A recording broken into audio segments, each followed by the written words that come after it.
Unfortunately, we can't do a virtual wine tasting, so since we're doing this online, you won't get to taste it, but let's talk about tasting wines and how to do it properly.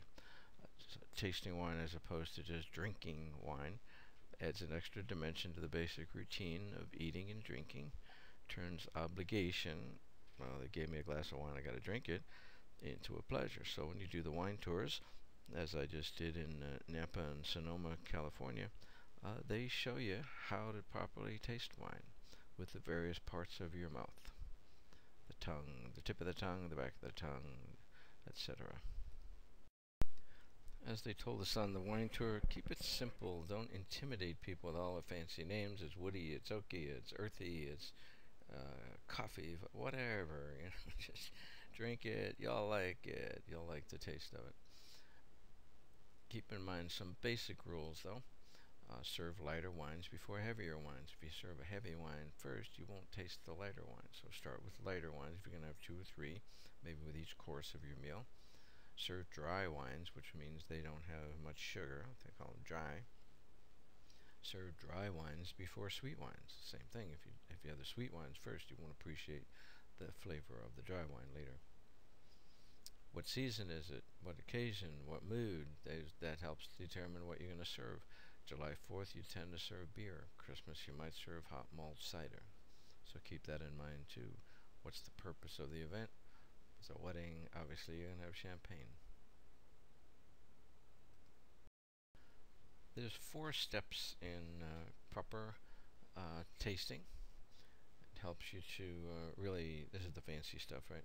This is not just take a slug and I like that. But this is if you want to do a more upscale tasting. So you would first look at the wine. Put a white napkin underneath the glass. Turn the glass on its side, and try to look through the wine with the white background. Looking at the wine, the appearance of the wine can create the initial expectation. If it's clear or if it's dark. Smell the wine. Stick your nose right in it. Smell it. Probably the most important ritual. Swirl it in the glass so that you get the smells coming out of it. Then taste the wine. When we taste the wine, our palates can break down different characteristics within the wine, and we'll cover that later. And then spit or swallow the wine. After spitting or swallowing, notice which flavors and sensations are left and how long they linger in order to determine the finish or persistence of the wine. This is a wine tasting, so they always have buckets there, and if you don't want to get drunk but you want to taste 10 different wines, then you just taste it, you sip a little bit, and you spit the rest out, or you empty your glass into the bucket. So step 1 was looking at the wine. Swirl the glass. You can either hold it in your hand and swirl it. That's a little bit dangerous. You can tend to wear it. Or you can put it on the table and swirl it around in circles.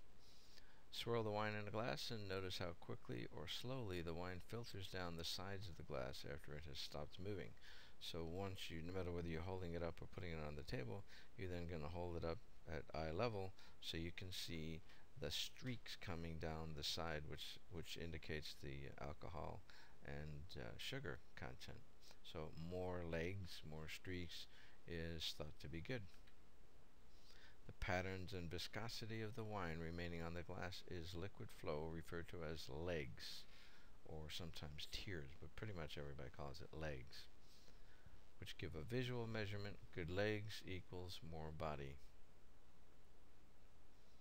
Slower moving and more viscous legs indicate a higher alcohol content or a high volume of sugar, both of which are characteristics of a wine with a fuller body.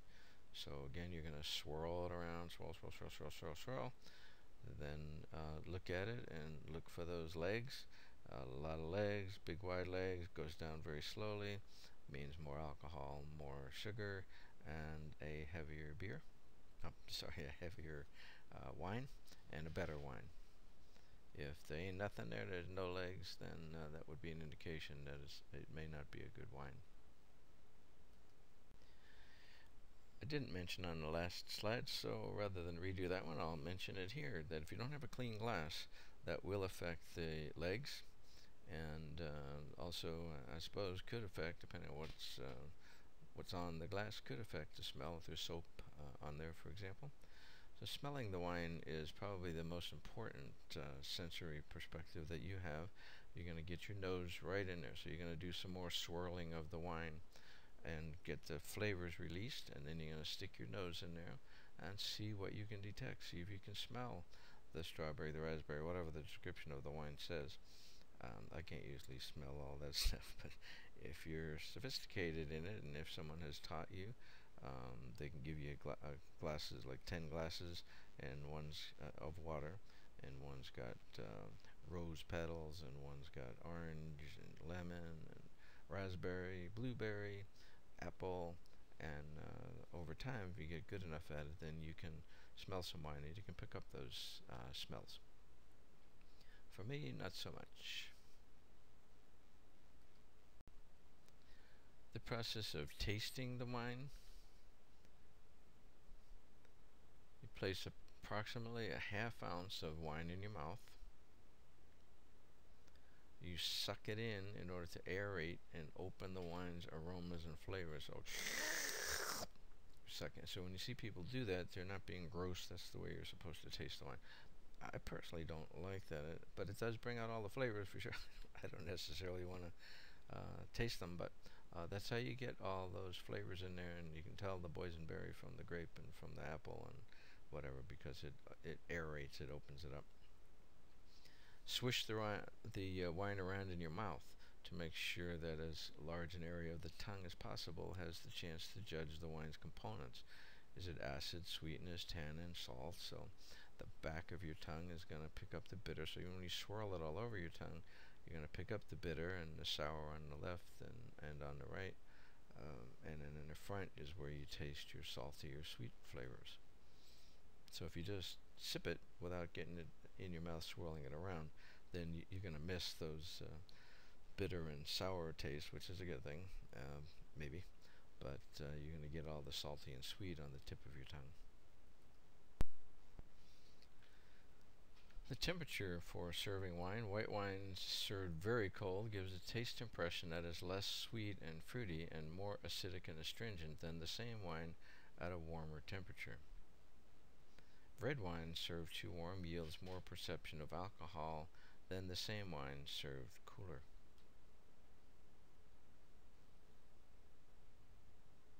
Which tells us you don't want the white wine too cold, and you don't want the red wine too warm. Proper serving temperatures. Although we typically hear that red wine should be served at room temperature, there's lots of room. There's rooms in Key West, Florida, and there's rooms in Nome, Alaska. So you can't just say room temperature, but that's what everybody says and everybody thinks, and even people in the wine business, not in the wine business, but people that are serving wines in a restaurant that are dumbasses. Excuse me. Oh yeah, it's supposed to be room temperature. No, we're in Fort Lauderdale. It's 100 degrees out. Red wine should be 55 to 65, which is a cool wine, a cool room in Europe, where all this started. You know, so it's like a German or a French cellar. 55 to 65 is the proper serving temperature for red wine. I used to carry a little piece of paper in my wallet to give to these snooter waiters who wondered why my wife was putting ice in the 85-degree wine. White wine should be 45 to 55 degrees. And sparkling wine or champagne should be 40 to 45 degrees.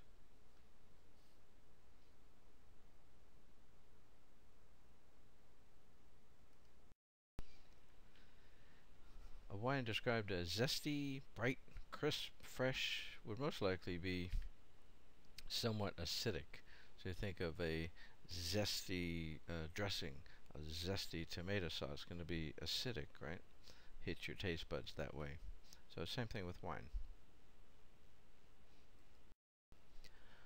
How dry I am. A wine described as dry, obviously it's wet, right? But described as dry means there's no perceptible sugar. So dry means not sweet. A dry wine would be one that is not sweet.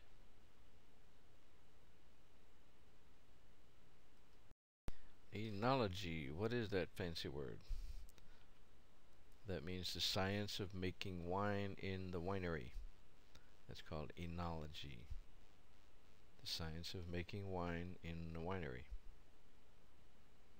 In other words, not growing it in the field, but putting it together in the winery.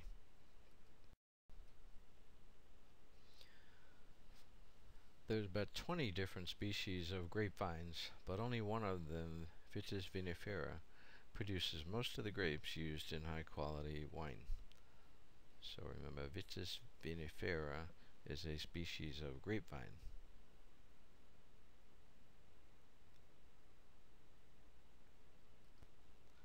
The Big Six grapes. The Big Six grapes are adaptable, produced around the world, and those would include Cabernet Sauvignon, Chardonnay, Merlot, Pinot Noir, Riesling, and Sauvignon Blanc. So those are the 6 big grapes from which all wine comes. Cabernet Sauvignon, Chardonnay, Merlot, Pinot Noir, Riesling, and Sauvignon Blanc.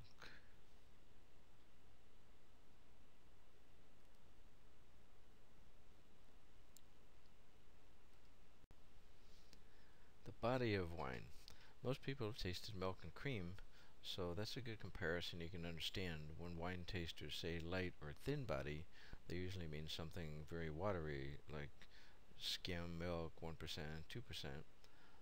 There's a bit of substance there. You're drinking wine, after all, not water, but it's very light. You're drinking milk, but it's very light. The next level is medium body. This is more like regular milk. There's a bit of substance there, but it's not really thick. It's just tangible. And then finally, for thick wines like port, sauternes, there's full body. This would be more like cream, where there's really something swirling in your mouth. So you can see the same scenario goes for light to medium to heavy milk, and the same thing is true for wine. It's nothing fancier than that. The body is how thick is it. What gives wine its body?